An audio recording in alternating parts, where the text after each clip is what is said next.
Thousands of worshippers from Eastern sects were massacred. To the Crusaders, they were nothing more than foreigners. The Christian chronicles record the carnage. The Saracens, who were still alive, dragged the dead ones out and made huge piles of them. Such a slaughter of pagans no one has ever seen or heard of. The pyres they made were like pyramids. They shocked the Muslim world when they came. There are a number of extremely moving lamentations in poetry which date from that period. And the Arab poets of the time talk about the feelings of anguish and terror which the Crusaders, or the Franks as they're called in the Arab sources, caused the local people, the old women, the young girls, those who are cloistered away in their houses are trembling with fear. The whole imagery is that of the rape of their land and the terrible impurities caused by these barbarian infidels coming into their sacred space. We have mingled blood with flowing tears, and there is no room left in us for pity. To shed tears is man's worst weapon when the swords stir up the embers of war. When blood has been spilt, when sweet girls must hide their lovely faces in their hands for shame.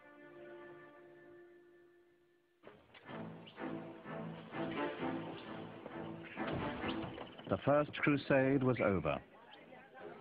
Of the 100,000 men who began the campaign, most would eventually return to Europe, having had only a glimpse of Muslim life.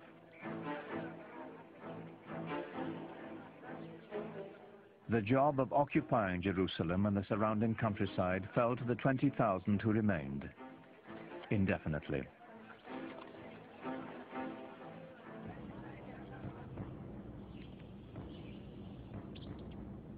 To secure their occupation, the intruders did here what they had done in Europe. They built castles.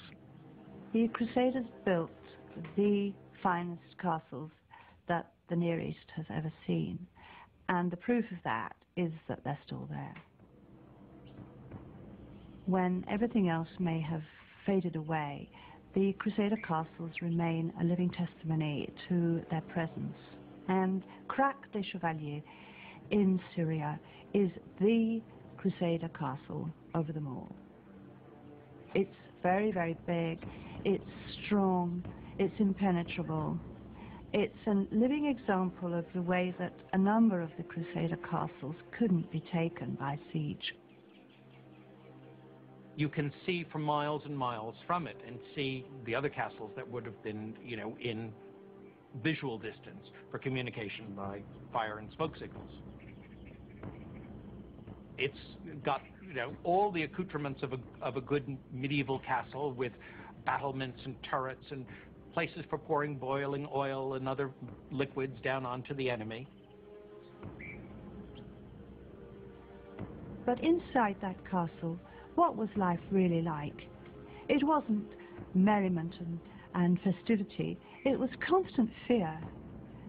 You had to be on the lookout in case someone was trying to mine the castle or to climb over the walls with scaling ladders.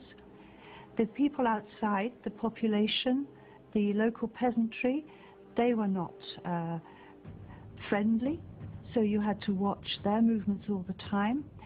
It was a terrifying place. The Crusaders made treaties and broke them. They harassed the traders who passed by their castles.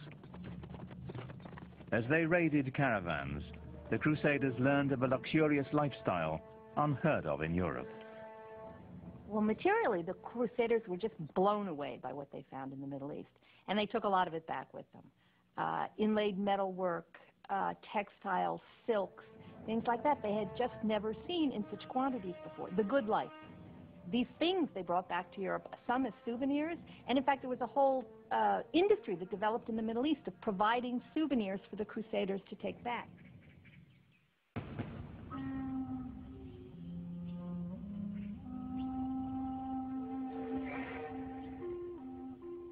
It is perhaps a Western bias to imagine the Crusaders were a decisive force in world events, devastating to the Islamic culture and trade.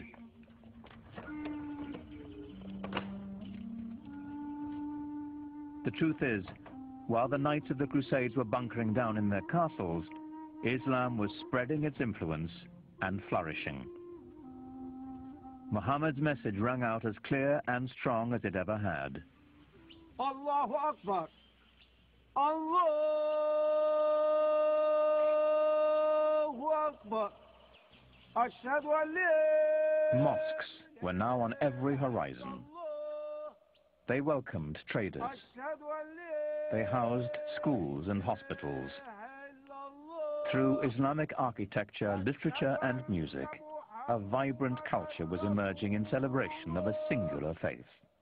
أعوذ بالله من الشيطان الرجيم بسم الله الرحمن الرحيم إنا أنزلناه في ليلة القدر وما أدراك ما ليلة القدر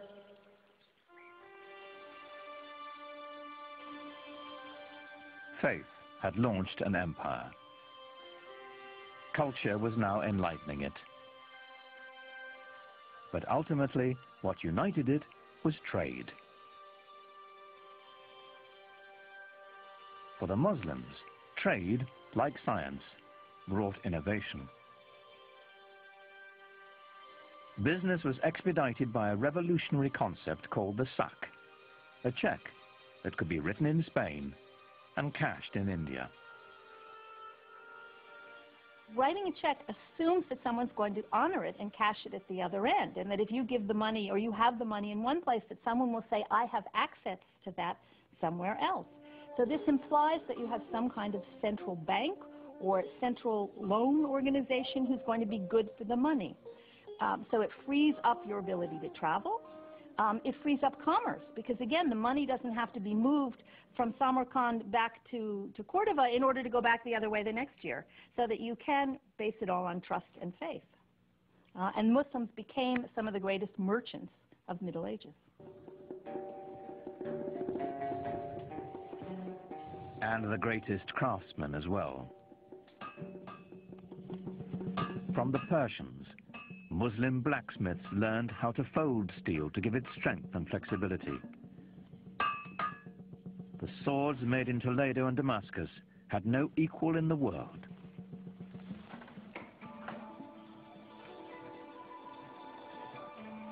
But the economic backbone of Islam's expanding wealth was textiles. The demand for the products of Muslim looms was enormous, for cashmere, cotton and silk. Textiles were simply the gas and steel industry of medieval times, because you have to think of textiles not only as growing the plants, but making all the dyes, and it was the dyes that were particularly expensive and imported the farthest. And then you need all the fixtures and mordants and equipment for looms, and then you need to transport these textiles. So collectively, the industry of making and transporting textiles